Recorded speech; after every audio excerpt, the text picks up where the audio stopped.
मध्य प्रदेश में petrol, diesel और LPG gas की कथित कमी को लेकर जारी सियासी बयानबाजी के बीच प्रदेश के डिप्टी सीएम जगदीश देवड़ा ने स्थिति स्पष्ट करते हुए कहा कि राज्य में ईंधन की कोई कमी नहीं है और आपूर्ति पूरी तरह सामान्य है।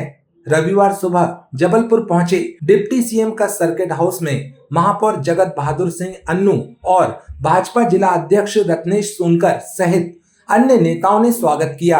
मीडिया से चर्चा में उन्होंने विपक्ष पर बिना तथ्यों के आरोप लगाने का आरोप लगाते हुए कहा कि लंबे समय से सत्ता से बाहर रहने के कारण विपक्ष विचलित है और जनता को भ्रमित करने की कोशिश कर रहा है। उन्होंने कहा कि शुरुआती समय में कुछ स्थानों पर लाइनें जरूर दिखीं, लेकिन अब हालात पूरी तरह सामान्य हैं और आम नागरिकों को किसी प्रकार की परेशानी नहीं हो रही है। मुख्यमंत्री मोहन यादव स्वयं पूरे मामले की मॉनिटरिंग कर रहे हैं और अधिकारियों को स्पष्ट निर्देश दिए गए हैं। मध्य प्रदेश में किसी भी प्रकार की कोई कमी न तो एलपीजी गैस में है, न पेट्रोल में है, न डीजल में है। पूरी तरह से आपूर्ति हो रही है और उपलब्धता भी पूरी है। मुझे लगता है कि यह कहना बिल्कुल गलत है। अब कहीं शुरुआती समय पर कहीं अगर कुछ ऐसा लाइनें वाइनें लगी थी, लेकिन वो सारी बातें ठीक हो गई है और अभी भी हमारे पास में उपलब्धता पूरी है। यशस्वी मुख्यमंत्री हमारे डॉक्टर मोहन यादव जी लगातार इस मामले में गंभीरता से सबको निर्देशित कर रहे हैं और कहीं आम जनता को कोई परेशानी नहीं है। मैं इस बात को लेकर के यशस्वी प्रधानमंत्री नरेंद्र मोदी जी को भी हम धन्यवाद देना चाहेंगे कि उन्होंने देश की जनता को बहुत बड़ी राहत दी है, आम जनता को भी बहुत बड़ी राहत दी है कि पेट्रोल पर जो एक्साइज ड्यूटी लगती थी 13 रुपये, उसको उन्होंने 3 रुपये एक्साइज ड्यूटी कर दी और जो डीजल पर 10 रुपये एक्साइज ड्यूटी लगती थी उसको शून्य कर दिया।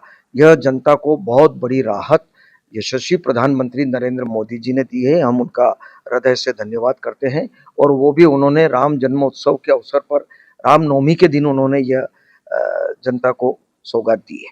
ब्लैक मार्केटिंग की लगातार शिकायतें आ रही है, उसको लेकर सभी अधिकारियों को निर्देशित कर चुके हैं कि जहां जहां अगर कोई इस प्रकार का स्टॉक कर रहा है तो वहां जाकर के वो चेक करें और कोई भी व्यक्ति, हम तो ये भी अपील करना चाहेंगे कि कोई व्यक्ति स्टॉक न करे और लोगों में भी जो गलत अफवाह फैलाने वाले लोग हैं उनसे सावधान रहने की आवश्यकता है।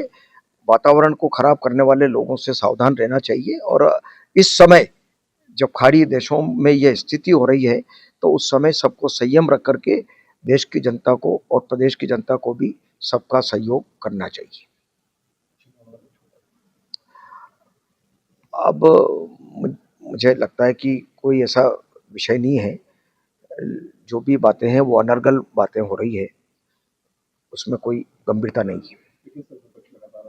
विपक्ष का काम है, उनका काम वो करे। अब वो तो लगातार सत्ता से बाहर है। अब उनको इस बात की तकलीफ है कि वो लंबे समय से सत्ता से बाहर है, इसलिए वो विचलित होकर के बात कर रहे हैं।